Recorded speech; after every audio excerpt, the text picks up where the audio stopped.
And then this is an amazing and highly appropriate piece. So this is about venture capital, and you get an idea and then you get screwed into the ground.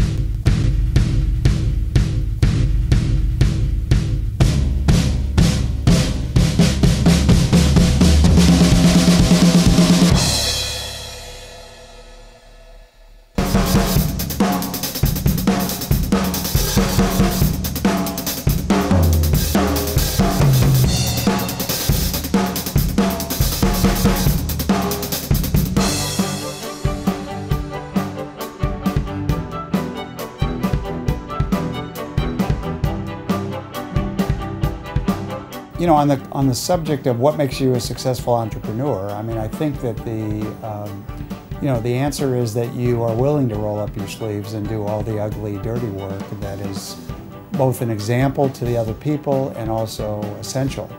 But the people that I know who are successful, and in fact, all of the businesses I've done for 40 years have fundamentally been about process improvement, not invention. And you know, I think invention is great, but innovation is really improving the processes. And so I think that when you're an entrepreneur, you know, you're trying to find shortcuts, better systems, better approaches, better ways to do things. And that's an everyday iterative process that you bring to your own business, but it's also what you offer to your customers or your clients. I like to think I'm smart, I like to think I'm inventive and everything else, but I know that I work harder than any 3 people that I've ever met, and that is the differentiation. I know that everybody here also knows that, and that if they're working 60 hours, they can be sure I'm working 100 hours a week, and that helps. It helps. It also helps when you make demands on people that they see you side by side, they see you with the mop if the water main breaks, they see you model the behavior that leads to success. So, you know, one of the really interesting things is that we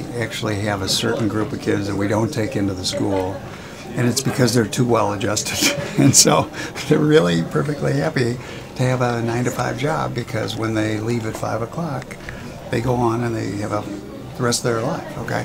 If you're an entrepreneur, it's a 24/7, you never get rid of it, and you have the privilege of sharing it with your family, and you have a lot of long nights and a lot of sleepless nights, and it's a big responsibility. I mean, you know, at Flashpoint we have 500 students, we have another 150 people, we got another 100 investors. That's ultimately all my responsibility, and it hasn't changed. It hasn't changed for 40 years, whatever the businesses are. If this is what you want to do, that's sort of what you're responsible for.